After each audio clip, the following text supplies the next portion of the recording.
se puede reconfigurar una cuestión como distinta. Muchas gracias.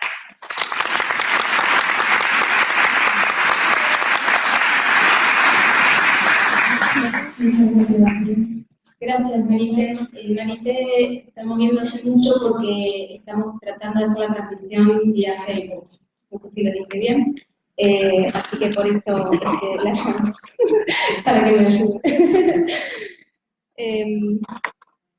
Bueno, queda claro que, porque esta mesa se llama Estudios Críticos en Discapacidad, ¿no? Justamente la idea es empezar a abrir temas nuevos, o sea, nuevos a la luz de lo que se venía discutiendo. No es que no se hayan abordado estas cuestiones anteriormente, pero la verdad es que faltan pasos de diálogo y de reflexión en un sentido más amplio, ¿no? Entonces, esa empezar a difundir cada vez más en distintas áreas.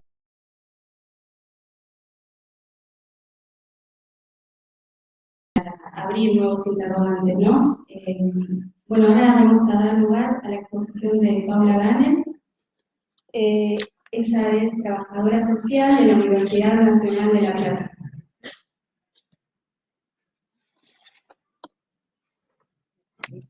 Bueno, buenos días a todos y a todas. En primer lugar, agradecer al Observatorio por la invitación y el placer de compartir con los colegas del grupo de trabajo. La idea es compartir algunas reflexiones en relación a esta idea de qué aloja o qué implica la idea de los estudios críticos en discapacidad. En primer lugar, estas son unas fotos de Diane Arbus, que seguramente conocen, que es una fotógrafa muy reconocida en su medio, y que dio pie e instaló toda una línea en relación a la fotografía de poder poner en disputa los criterios de lo fotografiable o los criterios de visualidad. Y que entiendo que los estudios críticos vienen desde ese lugar, esta idea de poder poner sobre la mesa cuáles son las lógicas de producción de conocimiento en relación a discapacidad y cuáles son los puntos de apoyo de esta idea de criticidad, porque entiendo que la idea de estudios críticos implica una disputa por los criterios de qué entra dentro de esto crítico. Y esta la cuento luego.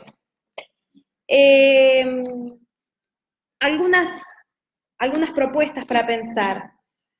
Los estudios críticos parten y no son nuevos, coincido con lo que decía Andrea recién, con una raíz común retomando los aportes del marxismo en relación a comprender las lógicas de producción de desigualdades en el modo de producción capitalista, un modo de producción que fue modificando sus ejes de estructuración y que hoy lo podríamos llamar como capitalismo monopolista transnacional, y en esa lógica los aportes de pensar las formas de producción incluyen la ampliación de los espacios de mercantilización de la vida social, y en esa ampliación de la mercantilización se coloca la discapacidad muchas veces como objeto garante de rentabilidad, y eso lo podemos pensar a partir de la configuración del Sistema Único de Prestaciones Básicas, la ampliación de esta capacidad que tiene el capitalismo de convertir en plusvalor aquello que disputamos como derechos. También los aportes de lo que Belvedere llama como paradigma contemporáneo, y aquí incluye a Bourdieu, a Habermas y a Giddens, en esta búsqueda de generar un salto cualitativo entre estructura y agentes, o entre estructura e individuos, por las perspectivas relacionales. Hay un gran desarrollo bourdiano, fundamentalmente, de los estudios críticos en discapacidad, y también los estudios postcoloniales, que tal como señalaba Alex, inscriben los debates, una revisión de los debates Foucaultianos en clave situado acá, no sé si se alcanza a ver, sí, ahí se ve.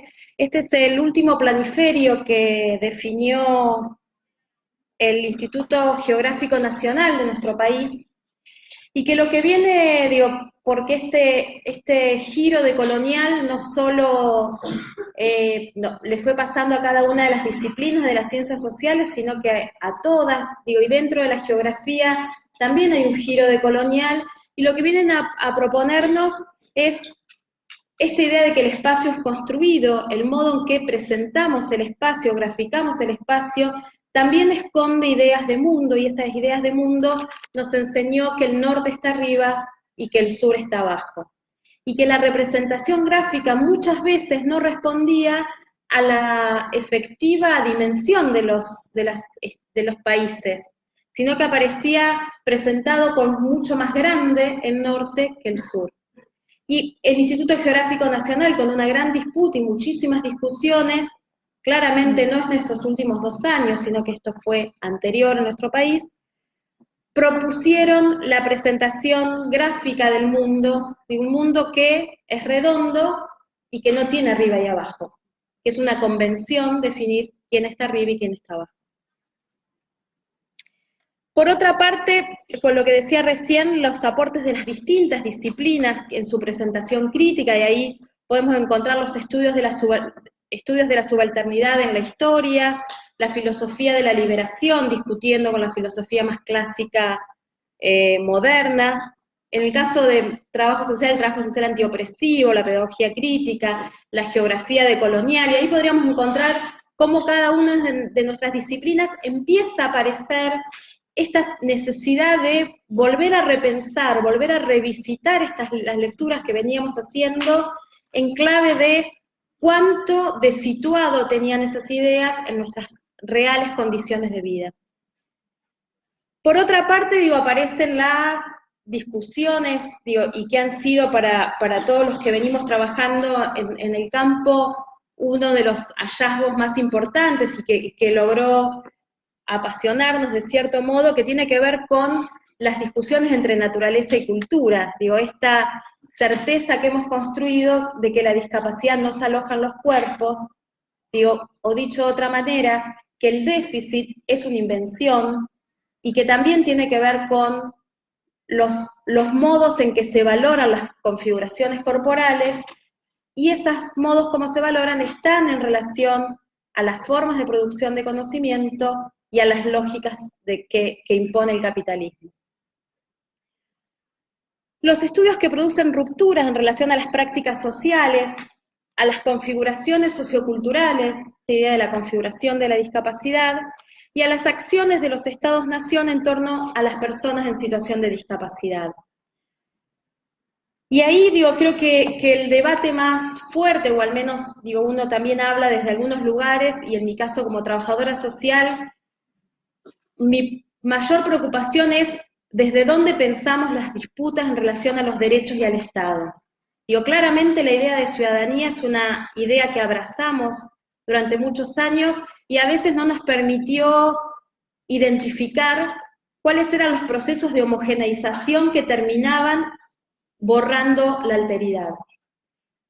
Pero esa discusión de los modos en que el Estado construye homogeneidad no nos tiene que llevar a debates liberales.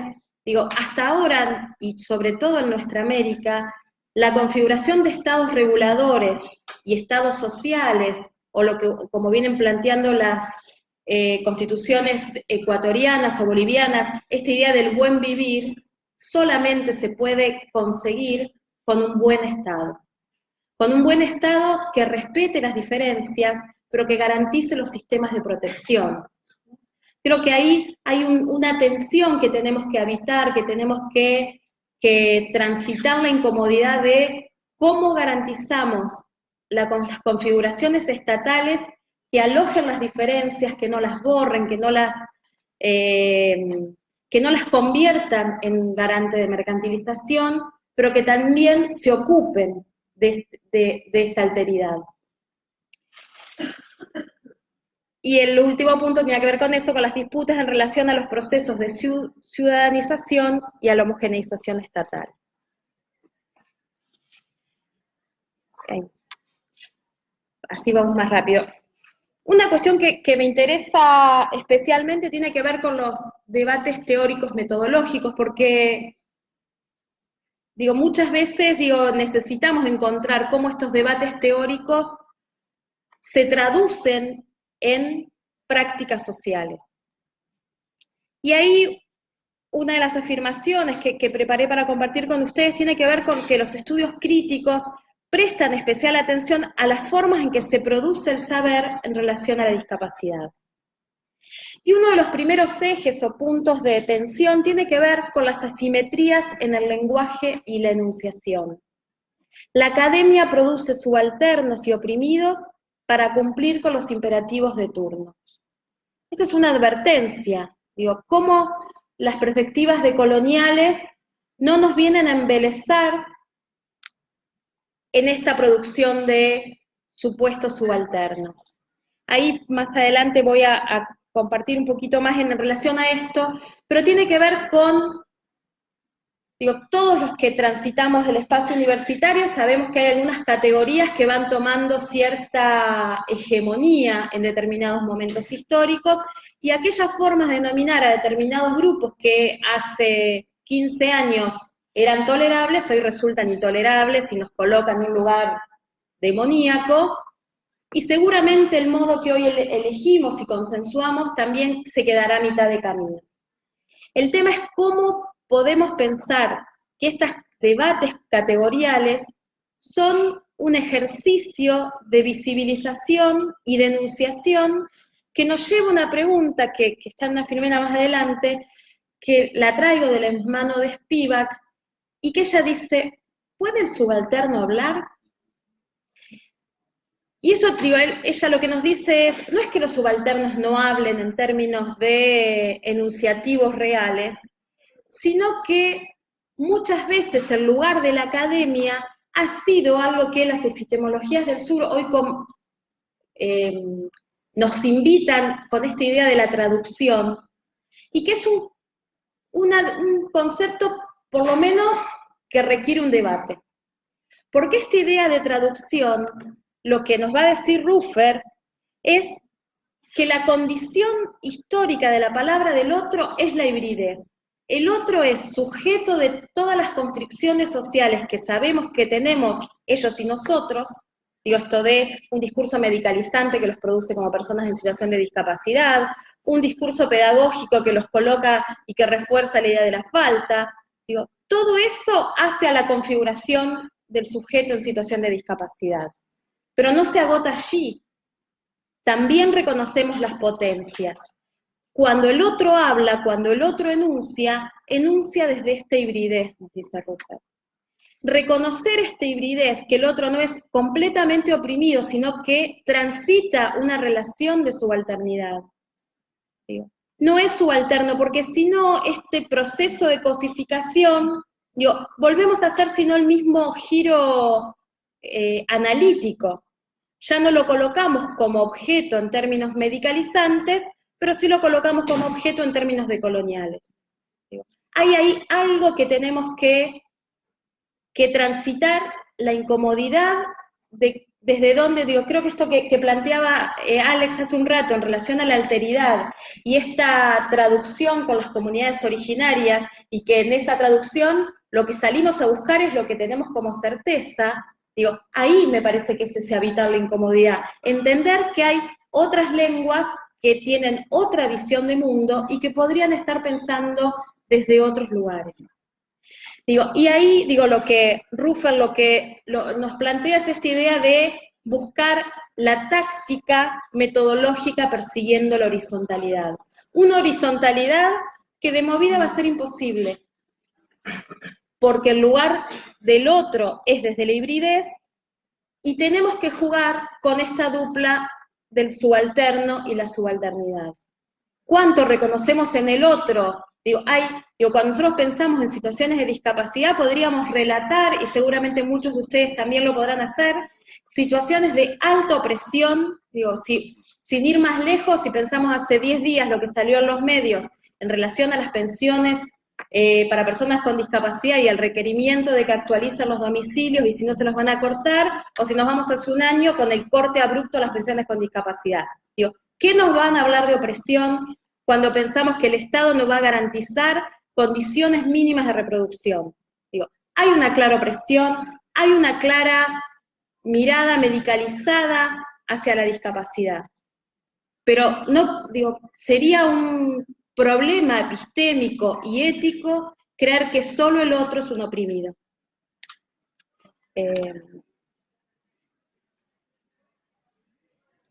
¿Cómo generamos rupturas epistemológicas en ese punto? Y ahí digo, hoy les decía que uno habla desde los lugares que ha transitado.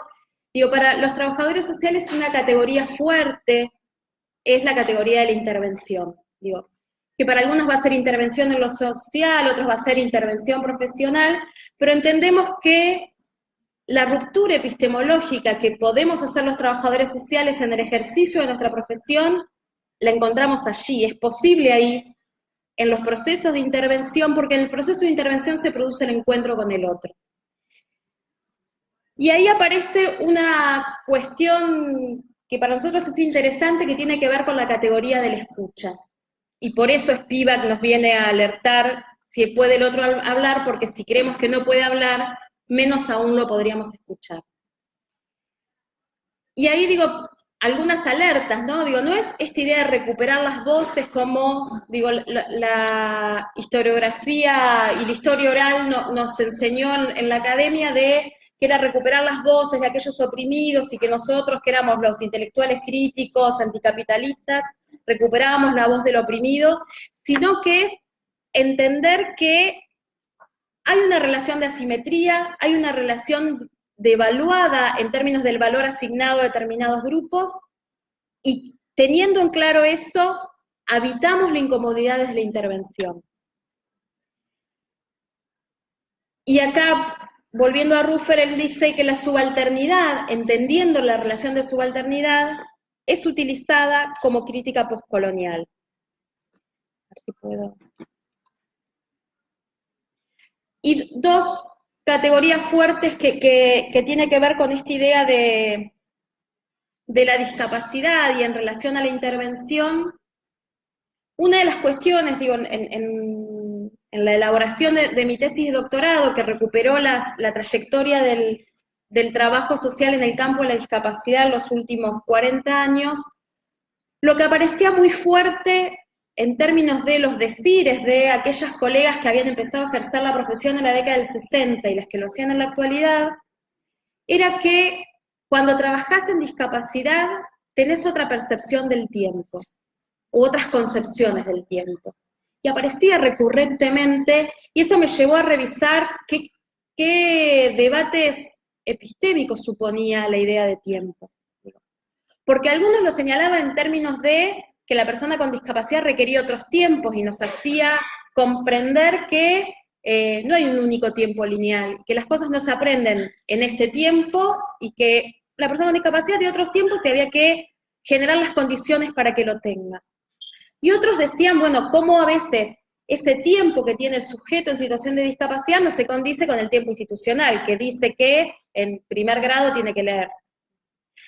Pero también aparecía un tiempo que tenía que ver con las lógicas organizativas y de financiamiento. ¿No? Digo, esto cuando, digo, en una entrevista, en una intervención, uno le dice a la mamá o al papá, a la familia, que tal vez es prematuro gestionar el certificado único de discapacidad porque la infancia es proceso y si nosotros etiquetamos rápidamente eso podría generar alguna problemática a futuro, lo que aparece es que el tiempo estatal dice que no le va a dar la prestación si no tiene certificado, ¿no? Entonces empezamos a jugar con esto, como había un tiempo que tenía que ver con el modo de producción, un tiempo que tenía que ver con la organización, un tiempo que tenía que ver con las familias, con la propia profesión, con los sujetos, y empezamos a pensar en esta idea del tiempo de la intervención.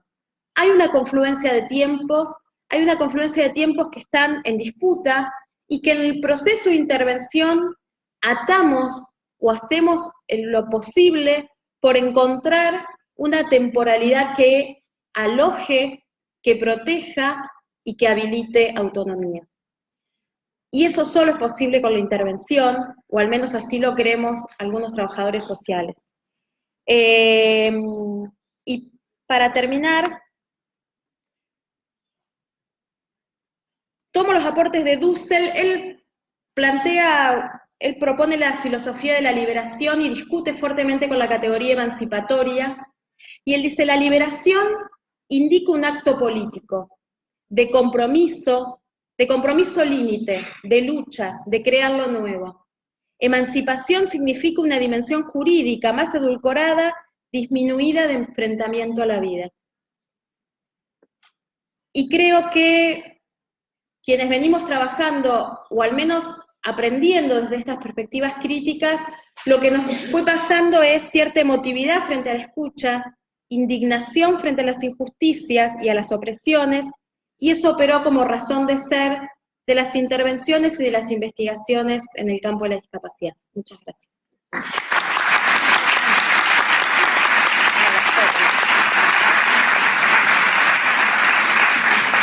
Gracias, compañeros, por respetar la cuestión de los tiempos. Más que nada tiene que ver con lo que decíamos, que como en el evento siempre tenemos la participación de gente que viene de muy lejos, queremos aprovechar, ¿no? Para que en 2 días tengamos muchos espacios y actividades, aprovechar al máximo la cuestión temporal, precisamente. Igualmente lo pudimos acceder un poquito más respecto a lo que teníamos planteado, porque está ausente nuestro colega Pablo Gomaro, que es el coordinador de los grupos de trabajo de CLACSO. Y bueno, tenía que hacer alguna participación en Rosario, así que pidió disculpas, y por supuesto que está todo más que bien, él sigue trabajando en relación a esta necesidad de problematizar varias cuestiones en ciencias sociales a nivel regional, con una perspectiva situada, así que por supuesto que ¿qué le íbamos a decir? Bueno, mientras que digo algunas otras cositas, me gustaría que algún compañero del observatorio, alguna compañera puede recoger los papelitos por si alguien quiere hacer una pregunta a los compañeros de la mesa. Por favor, levanten la mano los que tienen alguna inquietud, y alguna de las compañeras o Enrique, que estaría a la derecha mía, seguramente va a recuperarla y la va a acercar. Por suerte tenemos tiempo para que podamos hacer este tipo de diálogo, aunque a mí me parece que está bueno que quede claro que el espacio, como para tener un intercambio más fluido, va a ser mucho más fácil en el marco de las mesas de diálogo, precisamente, ¿sí? Mientras tanto, les cuento algo que anoté acá y que me había llegado a comentar antes. Una que necesito agradecer, como hago casi siempre, pero no sé por qué hoy se me escapó, a los compañeros y las compañeras de la red de educación especial de nuestro país, que es una de las redes con más años, y algunas de las referentes están aquí presentes, algunas están ahí, las estoy buchoneando, es la RUEDES. Les agradezco infinitamente que estén acá, en nombre de todo el equipo, y en particular les cuento que en esa última reunión que tuvimos el año pasado en San Luis, fue cuando surgió la idea de armar para hoy a la tarde el taller que problematizara más la cuestión de la educación inclusiva, con la coordinación de alguien externo, y en este caso la propuesta fue, bueno, que invitar a Alexander, a quien ya conocían. Por lo tanto, recuerden que hoy a la tarde vamos a contar con el espacio del taller de redes a cargo de Marita Cortese y nuestro compañero entonces Alexander. Es bien focalizado en la cuestión de la educación inclusiva, y la idea es problematizar aspectos que nos pasan en el día a día, ¿sí? Siempre valoramos, ustedes ya lo deben saber, tanto las perspectivas más atentas a la discusión conceptual y teórica, y las otras que tienen más lugar en la práctica cotidiana, ¿sí?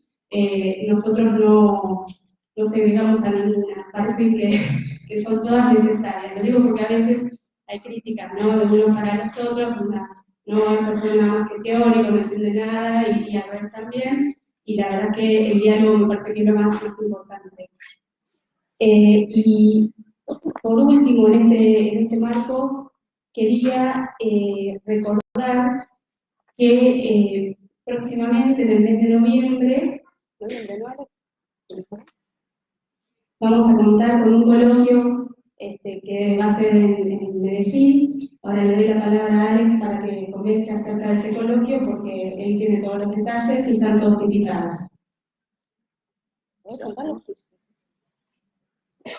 Bueno, entre el 5 y el 9 de noviembre en la ciudad de Medellín, Colombia, vamos a realizar el cuarto coloquio colombiano, primero latinoamericano de investigación en discapacidad. Tiene por temática anunciadora la apropiación social y el diálogo de saberes para una transformación radical de nuestro mundo. Tenemos hasta el 15 de julio próximo abierta la recepción ampliada de ponencias, relatos de experiencia y paneles internacionales. Tenemos 6 ejes temáticos, los describo, pero si buscan coloquio investigación discapacidad en Medellín, les saldrá la información en Google o el buscador que ustedes prefieran. El primer eje temático se llama metodologías y procesos de apropiación social. El segundo, formación de capacidades de investigación. El tercero, transferencia de conocimiento y diálogo de saberes. El cuarto, investigaciones en discapacidad. El quinto, políticas de investigación en discapacidad. Y el sexto, construcción de paz y discapacidad. El coloquio no tiene ningún costo de inscripción. Lo vamos a hacer como sede principal en la Universidad de Antioquia, y es una universidad pública, y en otras universidades del comité local de institución. Allí vamos a tener también unos seminarios abiertos sobre apropiación social, innovación en discapacidad, una jornada de trabajo con algunas investigadoras del GT. Vamos a trabajar empoderamiento, investigación y políticas públicas, y pues otras novedades acá, danza, teatro y otras cosas. Entonces, bien llegados y bien llegadas a la ciudad de Medellín, también en noviembre. Gracias, Alex.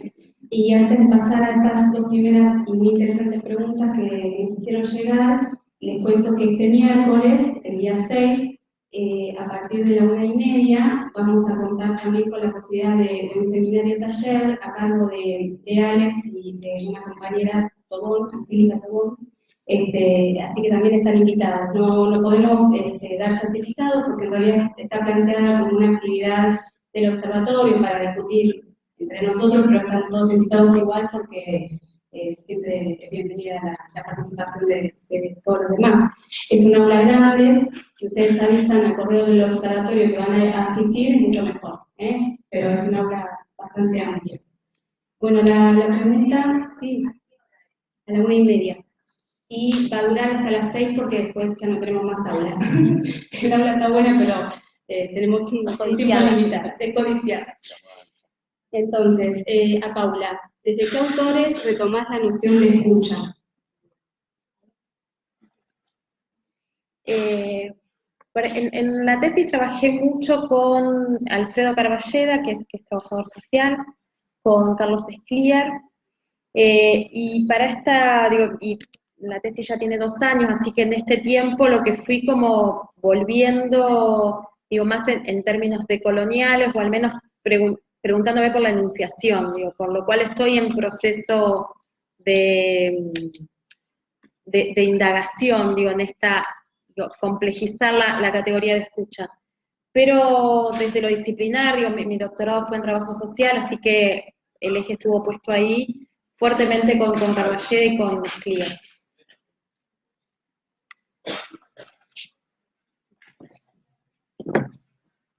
Hay una pregunta que solicita ampliar, supongo yo, desde algún relato originario, cómo se construye la ceguera.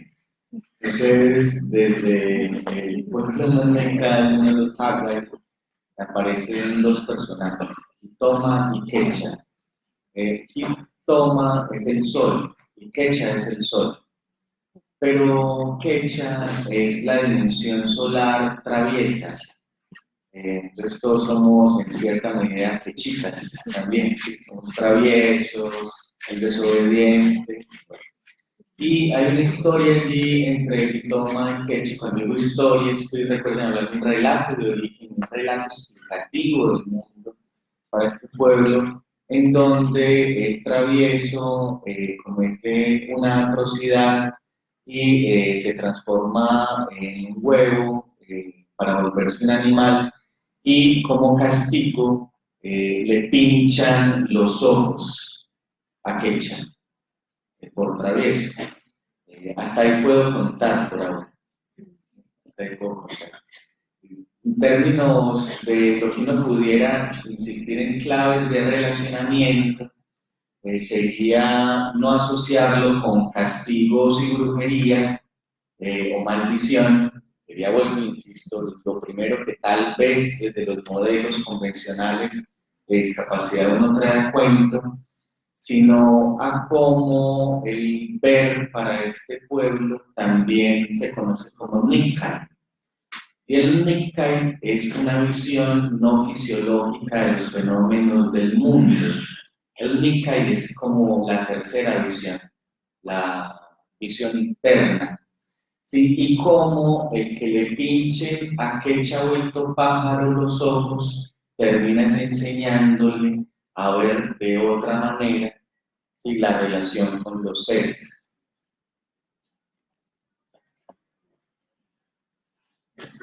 Muchas gracias, Alex. Tenemos otra para vos. Dice, pregunta de estudiante. ¿En Colombia se sostienen los mismos derechos para las personas de la comunidad originaria de la ciudad? Es medio difícil. O sea, de responder. Si quieren ahorita el cafecito con más de... Si por suerte Alex se queda bastante tiempo. ¿La dejó pasar entonces? Sí. Ahorita la conversación.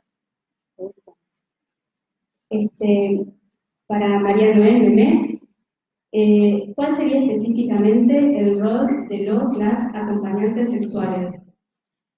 Bueno, eso también, claro, está en proceso de construcción. Como les decía, en Holanda son personas que ejercen la prostitución, hombres y mujeres, y ahí es justamente la superación del heteronormativo, ¿no? No hay solo mujeres para hombres, nada de eso. Es la sexualidad del gusto de la persona en situación de discapacidad.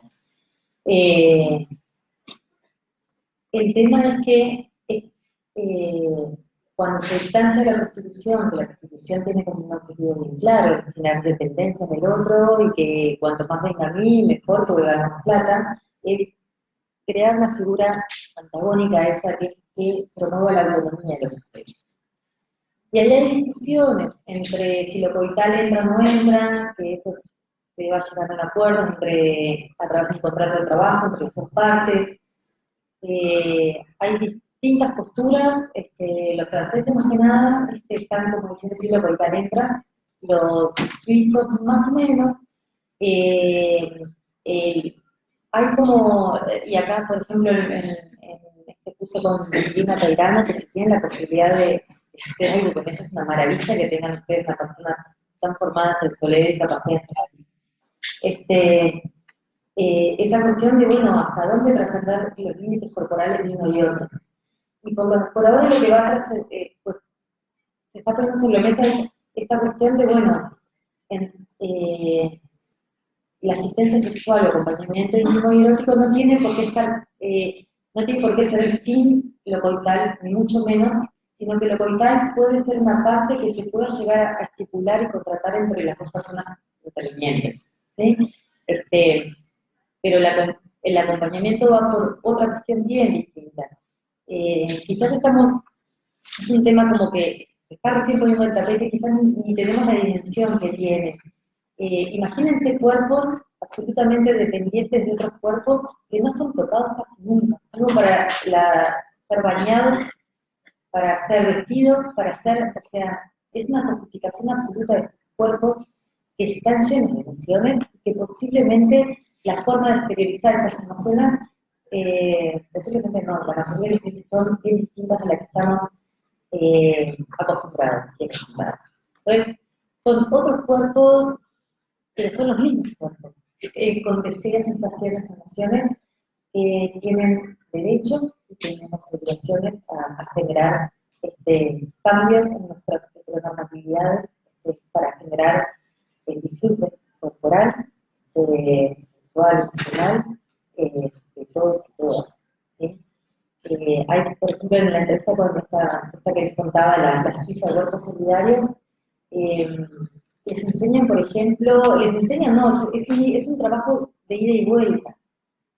Entonces, es buscar, por ejemplo, las zonas erógenas que generan placer, ¿sí? Imagínense, con dependencia severa endomotriz, posiblemente la sensación es de aquí para arriba y nada más que es.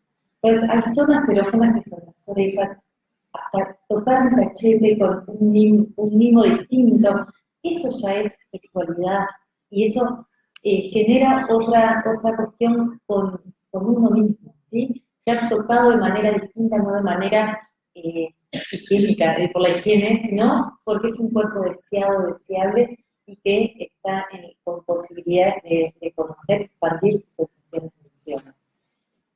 No sé si contesté más o menos la pregunta, pero está todo en construcción y la potencia de esto de hacerlo desde la manera del sur global. Por eso el trabajar con estos 5 países del G Claxo, yo no expliqué por qué elegí estos 5 países cuando son 9, y en realidad es porque hemos venido trabajando en redes anteriores, o sea, es con los grupos de investigación en discapacidad con los que,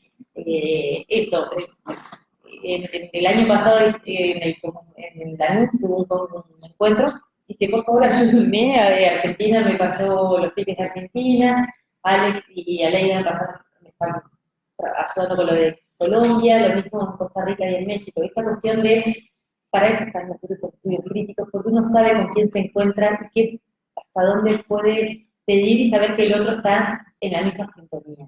Entonces, eso es una riqueza enorme que tiene también, me parece, Sí, coincido. Bueno, nos hicieron llegar otra pregunta para Alexandra. Dice, si es que has realizado investigaciones con pueblos originarios en la Argentina, y en tal caso, ¿qué cuestiones tuviste allí, que estudiaban? La semana pasada llegué otra vez al país de ustedes y estuve durante toda la semana en la comunidad Paine-Filú, en Neuquén, específicamente en Junín de los Andes. Estuve haciendo un taller de cerámica, danzando en un secundario, conversando con mayores y mayoras sobre otros asuntos, sobre una licenciatura que tenemos en la universidad que se llama Pedagogía de la Madre Tierra, unos principios pedagógicos. Bueno, en ese entramado aparece y desaparece estas figuras del período deficiente y no hice un trabajo de entrevistas ni etnográfico explícito porque no era la intención inicial con la comunidad Paine-Filú. No obstante, como uno está con el olfato atento, ¿sí? Siempre, en este caso, en esta trayectoria de mi vida, con este tema, que no es para mí un objeto, sino también como un doblez de una pasión, entonces genera uno una pregunta o está atento a comentarios. Y de allí pudiera decir 2 asuntos solamente de la comunidad Paine-Filú, ¿sí? Y ojalá se los pudiera compartir esta mañana en el Mapuzungún. ¿Sí? Aprendí varias palabras con su significado de vida, que ahora no lo conté, en esta perspectiva de las lenguas como partes de la tierra, no se acude a herramientas de lingüística aplicada ni de semiótica, sino a significados de vida. Y eso ya te pone en otro lugar, ¿sí? Porque no se acude al diccionario de la RAE, si no se va a los diccionarios convencionales, al borrego, no pasa por ahí. Los significados de vida transitan por una etimología ancestral que permite conocer cada uno de los componentes de la palabra y en su tejido, en su trama, en su telaraña, en su kirga, ¿sí? En su canasto, Entonces, el viernes que estuvimos con Andrea en clase, 2 minutitos para poder ilustrar el asunto, hacíamos un ejercicio con la palabra tabaco. Tabaco tiene seña. ¿Cuál es la seña de tabaco? ¿Es esa? Sí, tabaco. Para el hermano ciego, el tabaco es 2 dedos de mano derecha ¿sí? Se lo pone en la boca y lo acerca y lo aleja de los labios, ¿sí? Entonces, ¿qué evoca la seña argentina para tabaco? Fumar, ¿sí? Y si tabaco en lengua de señas se asocia a fumar, no sé a ustedes si el viernes pasó, pero se asociaría con vicio o con enfermedad o con una práctica de socialización urbana en un bar. Empieza a activarse eso.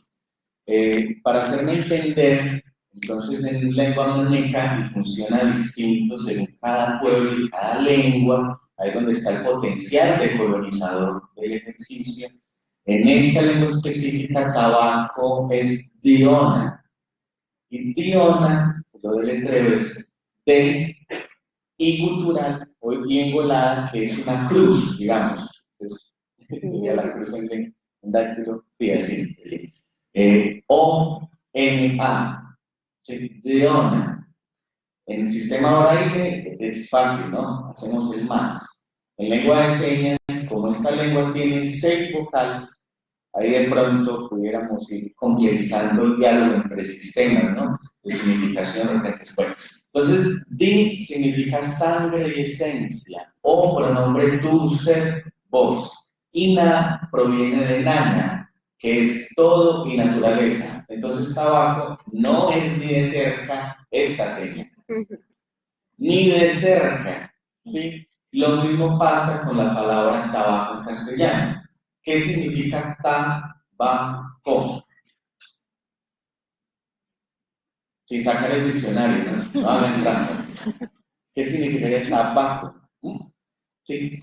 Entonces, ¿por qué me demoro un momentico? Porque en la comunidad Painefilú, en el Mapuzungún, si existe el concepto que asociaríamos directamente con discapacidad o tal vez con deficiencia o tal vez con defecto. No se sacó en el canasto porque todavía no hay esa familiaridad, sobre todo ese trabajo al lado del pueblo, que yo no llego como investigador, llego como aliado a cocinar, a prender el fuego, a recoger las plantas, a hacer un taller de cerámica. Y entonces ahí ya hay una decolonización también del lugar epistémico, ¿no? No es objeto de conocimiento, etc. Entonces no apareció la palabra, pero sí se mencionaron testimonios de personas con síndrome de Down mapuche, ¿sí? Y personas con discapacidad física, entre comillas, o motriz. Y están fuertemente atravesados por la colonización pedagógica y la configuración escolar especial y también, por supuesto, la configuración escolar de la integración. ¿Sí? Atraviesa. ¿Qué quiero decir? Que la relación pedagógica no está, hasta donde pude percibir, desde la visión del mundo mapuche, sino que está fuertemente condicionada por las categorías, las instituciones y los modos de relacionamiento que lleva Occidente a través del equipo de educación especial rural o los procesos de integración o el hospital, ¿sí? Etcétera, etcétera. Pero con seguridad en Painefilú aparece un relato de origen distinto que nos ayuda a entender la génesis del surgimiento de lo que aquí llamamos discapacidad y también otras formas de relacionamiento, sobre todo comunitario. Bueno, la siguiente pregunta, que me parece que en algún punto la contestaste, Ale, que es, pero te la digo por las dudas, porque por ahí se te ocurre contar algo más. Dice, esta misma persona, si es que en alguna comunidad detectaste alguna forma de encontrar la discapacidad, alteridad deficiente o alguna otra manera, ¿no? Tiene un poco de relación con la anterior, pero me parece que, bueno, para esto surge alguna aporte. Sí, eso aprovecho, ¿no? Dos pueblos distintos, ¿sí? El pueblo Vega y el pueblo Nasa. Entonces les cuento dos relatos, así como nos cuentan el relato del Big Bang, etcétera, o los modelos de discapacidad. En Antioquia existe una gran nación originaria, la nación Ebera. Se ven Ebera Chamí, Ebera Dóvida, Ebera Yávida, Ebera Cativa. En la Ebera Chamí estuve hace 1 año y medio, ¿cómo sería? De paseo. Sí, vacación. Estuve paseando. No estuve haciendo trabajo de campo. en la casa de dos abuelos mayores. Estuvimos caminando, visitando aguas, petroglifos, y solté la pregunta: ¿hay alguna persona de esas que llaman en la ciudad con discapacidad acá? Me dijeron: sí, hay una persona sorda, hay una persona que no camina muy bien. Y entonces les pregunté: la noche, ahumando tabaco, ahí sí funciona para ese pueblo la seña de tabaco, no fumando, ¿sí? Dije: ahumando tabaco, compartiendo otras plantas, cantos y demás. ¿Qué es para usted la discapacidad y cómo surge la discapacidad? ¿Cómo se da la discapacidad? Pues ahí les cuento un relato. Cuando las mujeres están embarazadas, están en proceso de gestación, en cierto tiempo, todavía no está claro para mí si es en la primera luna llena o en la tercera luna llena de la gestación, la leche materna empieza a generarse en el cuerpo femenino, suelta un aroma. Y ese aroma atrae a una serpiente especial, no a cualquier serpiente. A esa serpiente le encanta esa leche.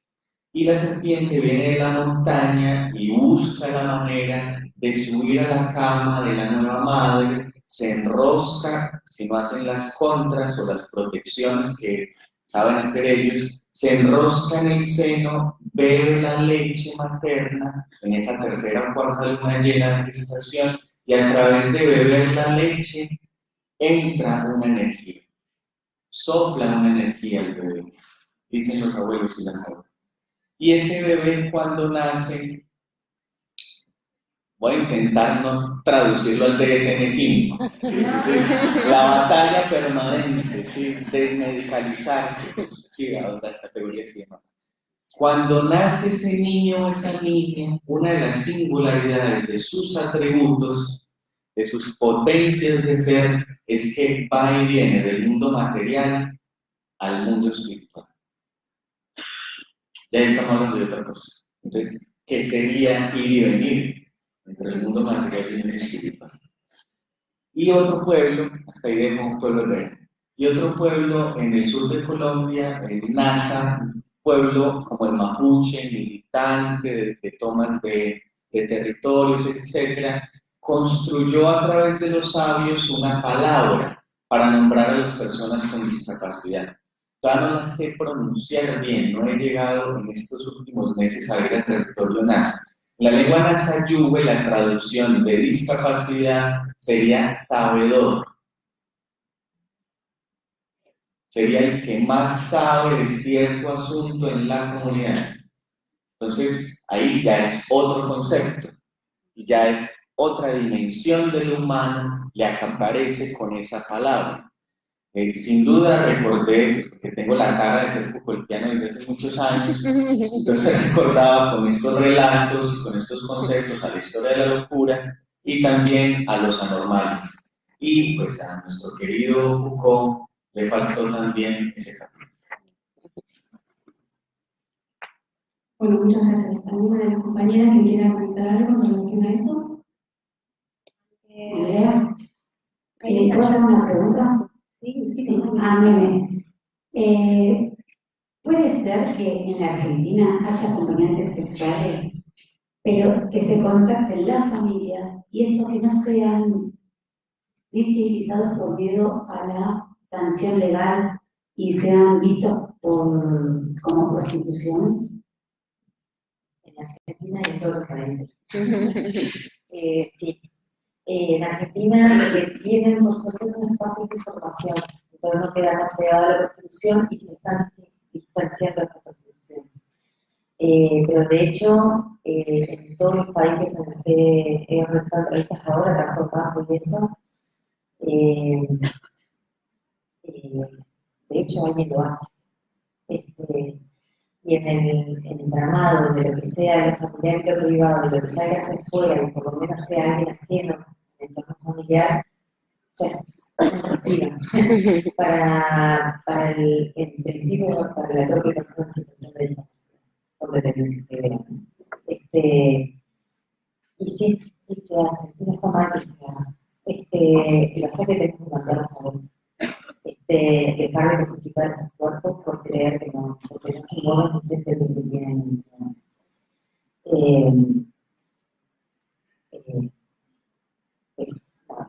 se hace, está bueno que se haga, el tema que estaría bueno que se hiciera con más formación y legalidad, con legalidad, no en el marco de la ilegalidad como se hace en todos los países donde no está contemplado en marco normativo, pero bueno, clasificatoria, calificatoria de las sociedades modernas, lo legal del derecho positivo sigue dando cuenta de cómo estamos en estas sociedades.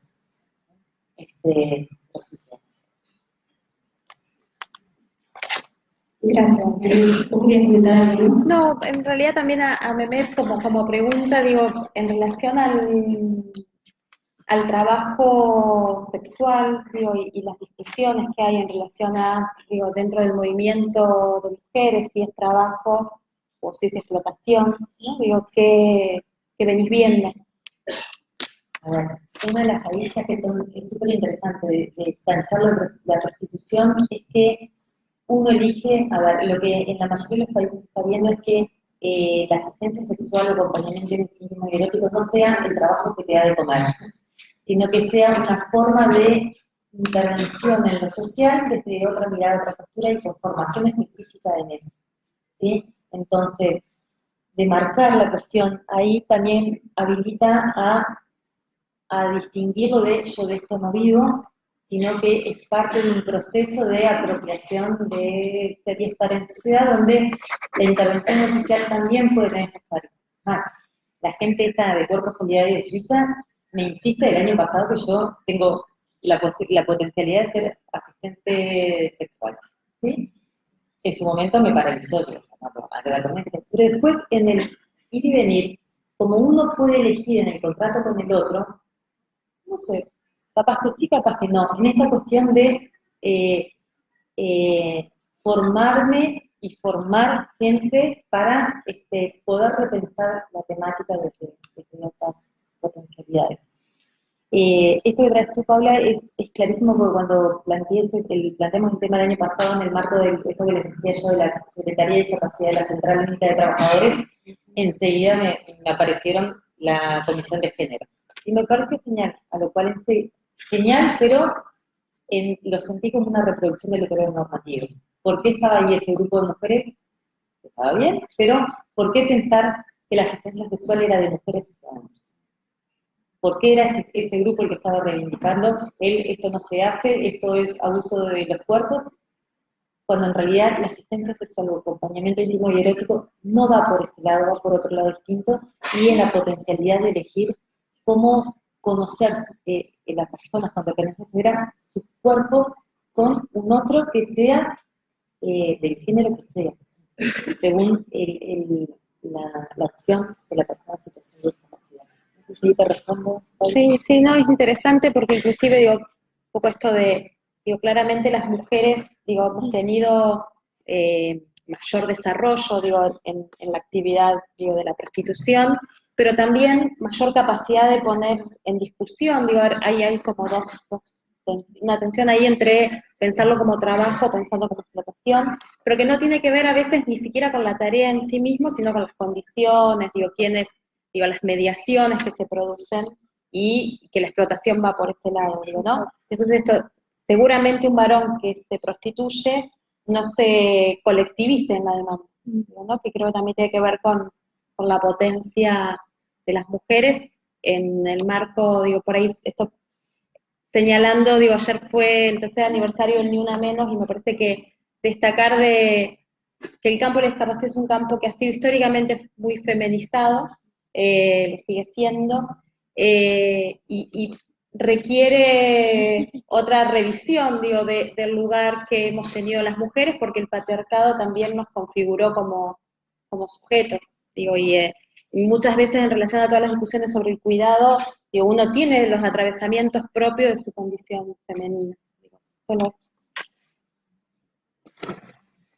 Una cosita así, de hecho, en el grupo de trabajo de clase la otra vez era un tema que estábamos dialogando, ¿no? En ese momento estaba Alexandra nada más, por suerte después se fueron incorporando más compañeros. Bueno, hablaba en relación a lo que te parecía necesario ahora, es como aprovechando que Omar no vino y que tengo un poquito más de tiempo, yo también quisiera hacerle pregunta a Meme y a Pablo. Entonces voy a compartir la solicitud de entrega. Y es que, claro, el GT, con esto que les contaba de otras trayectorias temáticas, también viene explorando asuntos que no son usuales en la problematización que tenemos en ciencias sociales, o en el campo educativo, o en los campos de rehabilitación y salud. Y quiero solo mencionar dos, no voy a profundizar nada en ellos. Uno es discapacidad en contextos penitenciarios, ¿sí? Pero no vista como una extensión de los procesos de medicalización e intervención, sino como otras configuraciones de subjetividad y de deshumanización en el encierro, ¿sí? Allí tenemos a una de las coordinadoras del GT, Berenice Ramírez de la UNAM, problematizando el asunto. Y otras de las colegas, hay muchos ejemplos, como esos que uno dice, son además de los que les mencionaba Paula y Alexander, otros colegas que están trabajando discapacidad en contextos de guerra, ¿sí? También en una perspectiva desde la necropolítica y el narcotráfico. Hay una colega que está problematizando las neodiscapacidades, que llama ella, atravesadas por procesos de migración y de narcotráfico. Usualmente uno no se le ocurren ese tipo de asuntos porque está todavía muy atrapado. Bueno, entonces quería como ampliar esos dos, entre otras temáticas que por supuesto se van a socializar en este simposio en noviembre en Medellín y acá en Buenos Aires. Y quería como cruzar la palabra, sí, también, con Meme, con Paula, si me permite. Uno es, no sé si para todas fue claro cuando hiciste ahorita alusión, yo sé que por cuestiones de tiempo no profundizamos, pero mencionaste la teoría CRIP, ¿sí? Y no sé si quedó más o menos claro el asunto de qué es la teoría CRIP en discapacidad, y lo pongo al lado tuyo porque también te contaba si conocías la teoría, voy a intentar traducirla, si me ayudas al inglés, es algo así como teoría crítica de la raza en discapacidad, ¿sí? Que es la DISCRIT, ¿sí? La DISCRIT, que son unos teóricos con los que yo también estoy empezando a generar un diálogo, básicamente para distanciarme de ellos. Básicamente es para eso, ¿sí? Es lo que yo te entendía con la CRIT, pero que se vuelven, no sé qué palabra pudiéramos usar acá, pero se vuelven en, no sé cómo traduzco eso en la cabeza.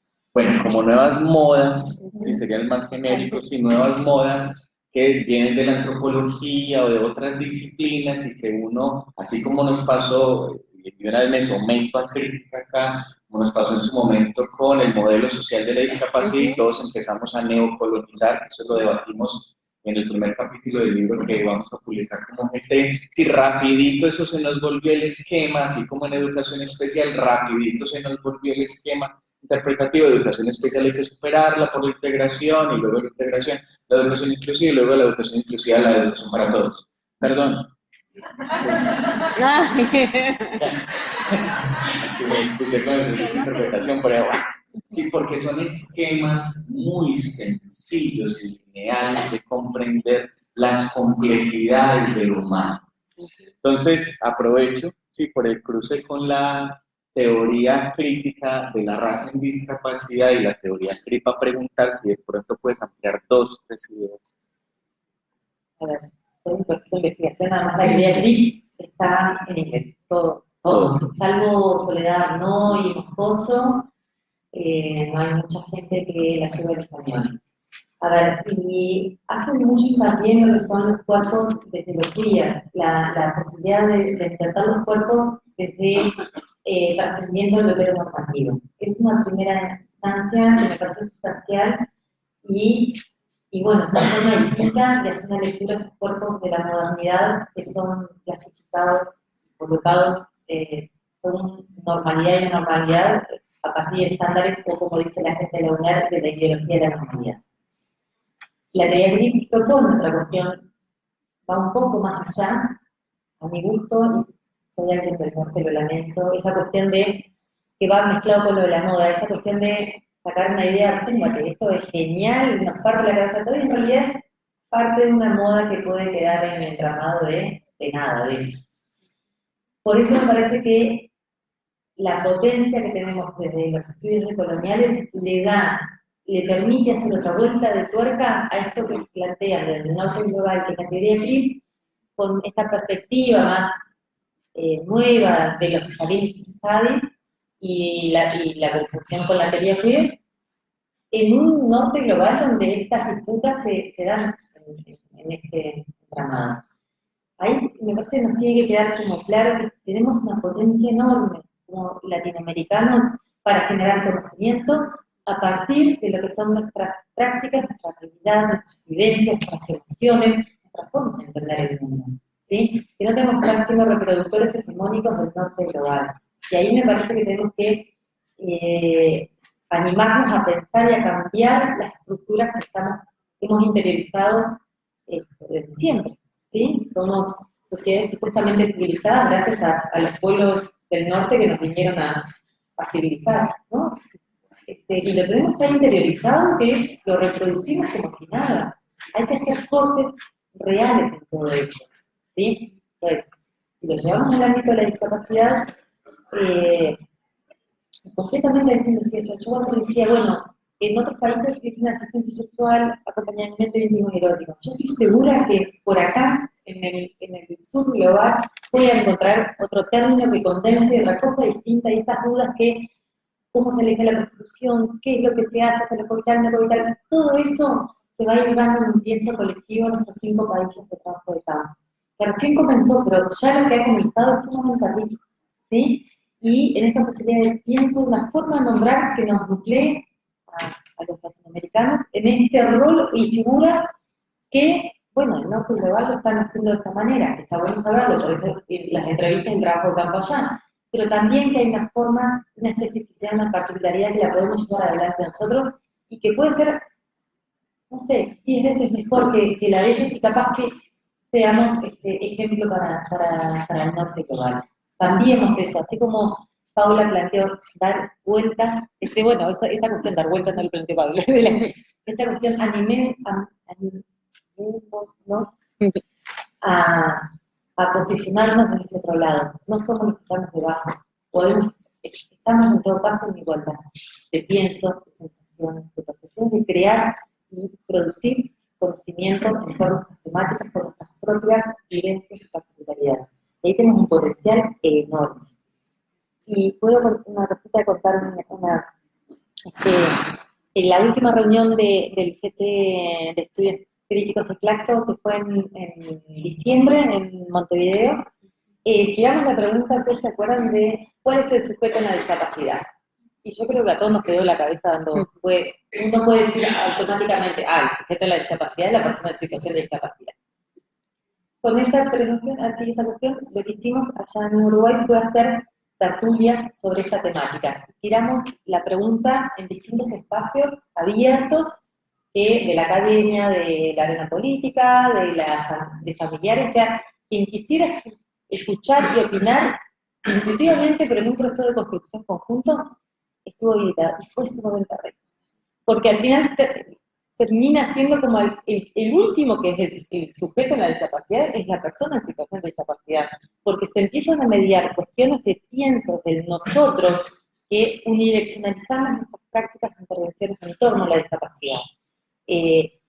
Ni les digo cuando ese sujeto tiene tutela y curatela, el sujeto, o sea, desaparece, se cosifica y... Entonces, esa pregunta que es, ¿cuál es el sujeto en la discapacidad? Que uno intuitivamente de primera puede decir, la persona en situación de discapacidad, les invito a que hagan el ejercicio y empiecen a buscar cuál es realmente el sujeto en la discapacidad, porque van a encontrarse cosas bien distintas. Nada de eso. Sí, ahí hay una pregunta, gracias. Hola, ¿qué tal? Yo en realidad quería decirte que hay muchas discapacidades que nosotros, bueno, tenemos como personas.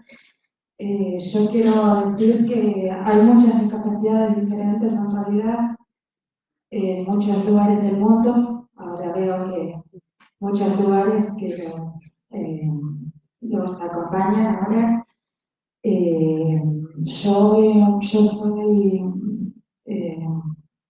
Yo tengo una discapacidad en realidad. Eh, Me cuesta mucho los números.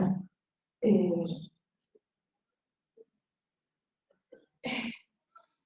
es una discapacidad muy monstruosa, no es algo mental. Es algo mental que es dislexia. Hay muchas personas que por ahí la tienen. Son muchas, en realidad son muchas discapacidades. Yo vengo de una escuela especial llamada la Escuela Laboral, eso queda en Brazatei. Venimos representando el Centro de Estudiantes.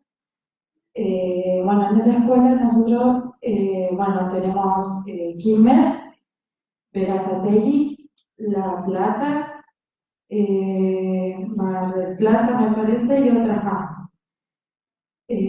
Somos muy conocidas algunas, estuvimos en muchas cosas, en muchas ferias que las han llamado, ferias de ciencias, y bueno, estuvimos presentando muchas cosas. Así que bueno, nada, le quería informar al señor de que hay muchas discapacidades en realidad, no solamente son las personas que no pueden, que no pueden hablar, que no pueden expresarse, tenemos muchas discapacidades en realidad. Muchas gracias. Gracias por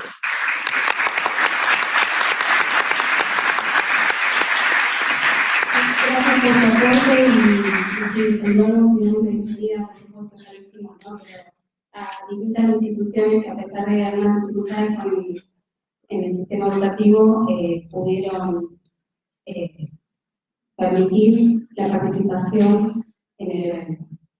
¿Querías decir algo, Alex, no? La pregunta por todo, ¿no? Sí. Bueno, gracias, Norman. Y la pregunta hacia Paula tiene que ver cuando mencionabas lo de Spivak y a propósito de la hibridez, ¿sí? Esto mencionando. En otra de las vertientes de las ciencias sociales latinoamericanas, en diálogo con el norte global, sobre todo desde las problematizaciones feministas, se empezó a generalizar el concepto de interseccionalidad, ¿sí? Y luego, en la investigación que estoy realizando, exploré los discursos transnacionales de las organizaciones a propósito de los pueblos originarios, la Organización Mundial de la Salud, la Convención, etc.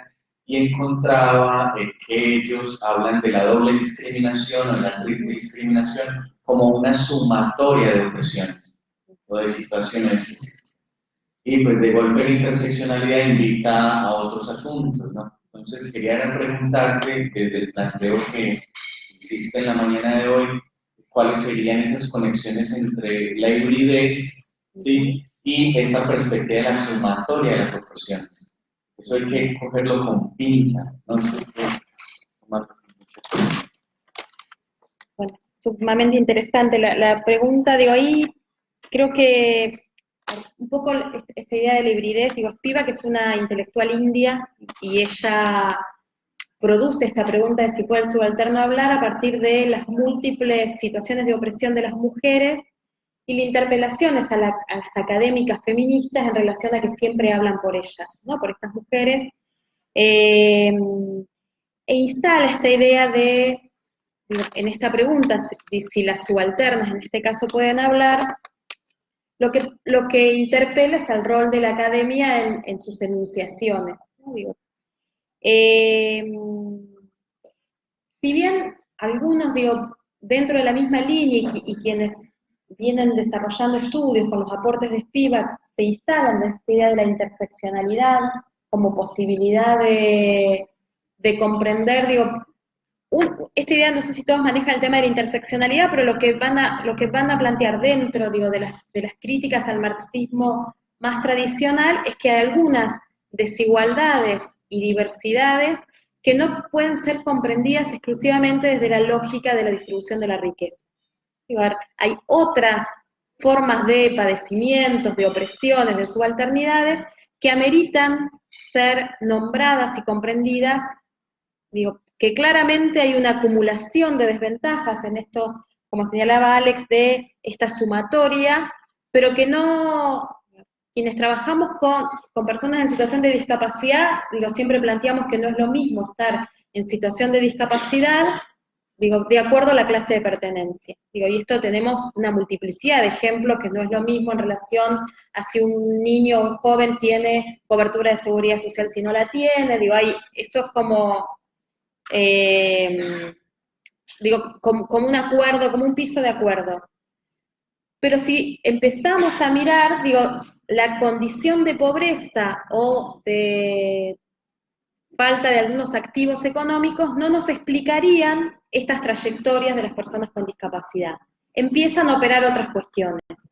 Algunas van a tener que ver con el género, no es lo mismo, cuando las demandas de lo que traía Memé de asistencia sexual en general aparecen como primer medida masculinas, son las familias que dicen mi hijo quiere tener relaciones sexuales, para que aparezca que es la hija, hay mucho para desandar. Y ahí nos empiezan como a dar algunas pistas para comprender que no tiene que ver exclusivamente con la distribución económica de la riqueza, y eso no significa que no tenga un peso específico propio, no tiene que ver exclusivamente con los modos o solamente con la configuración sociocultural de la discapacidad, porque también aparece el género y aparecen otras segmentaciones para pensar la complejidad de lo social.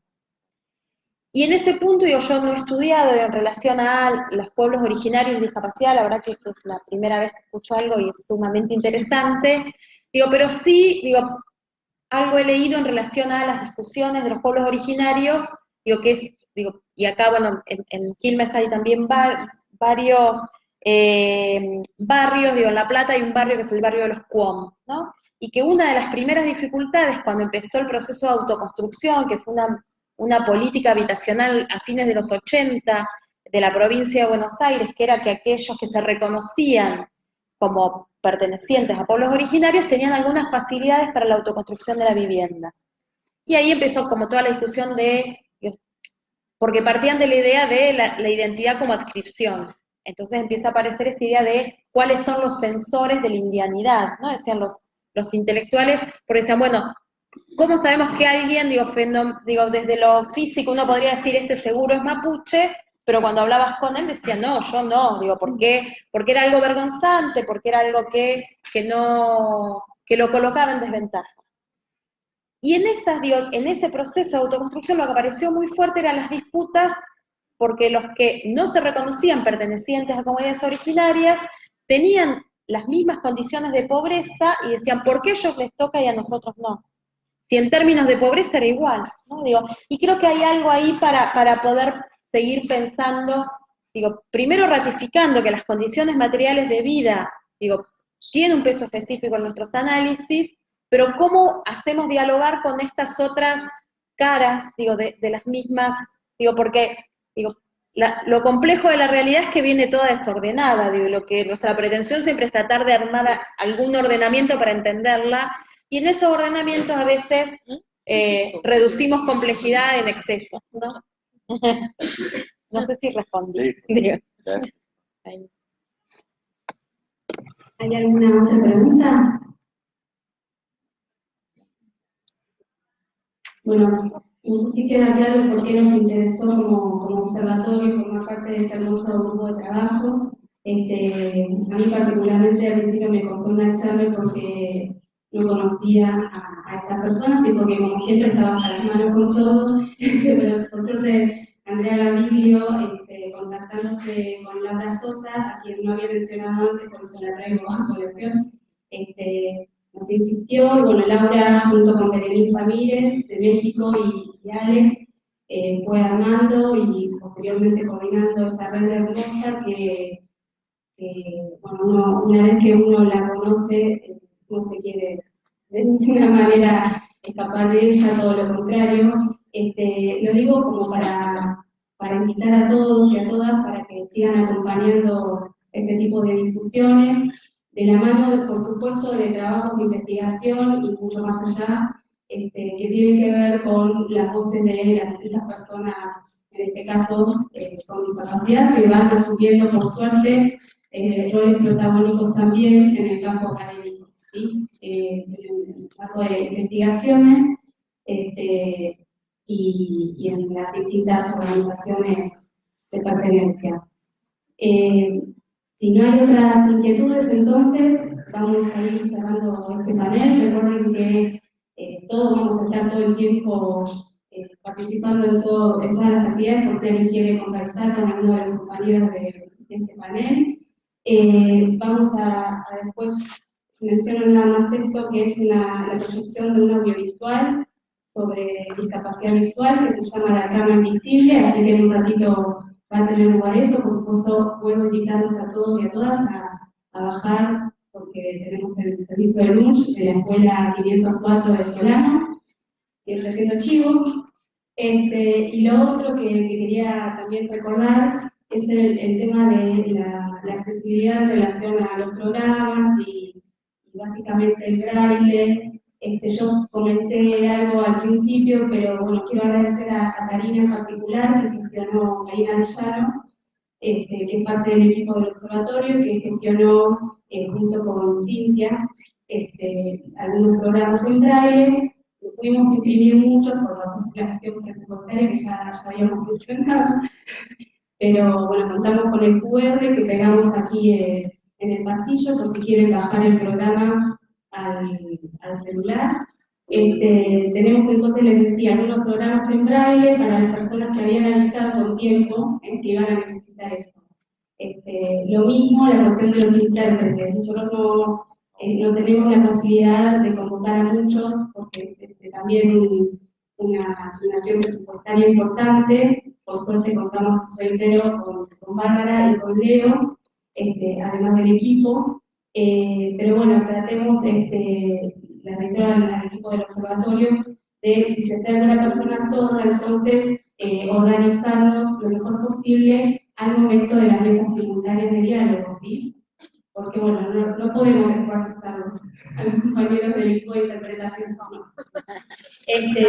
Y si bien tuvimos la oportunidad de consultar y recibimos los avisos de personas sordas que estaban interesadas, pudimos más o menos indagar en qué mesa de diálogo iban a estar, bueno, podemos llegar a recibir más gente, entonces estemos atentos todos como para que haya accesibilidad en ese sentido en todos los momentos, ¿sí?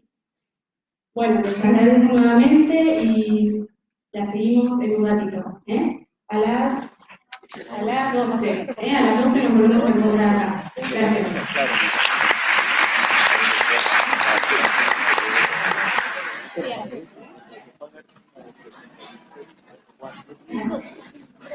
O sea, me salió más caro meme. Contándole lo del libro de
Sí. Ah, gracias. Bien, todo bien. Creo que una diferencia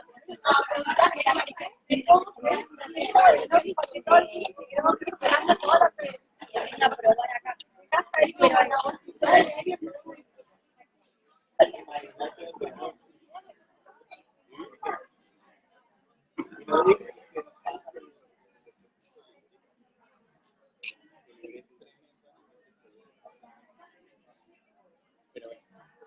Toda historia, me gusta eso, ¿verdad?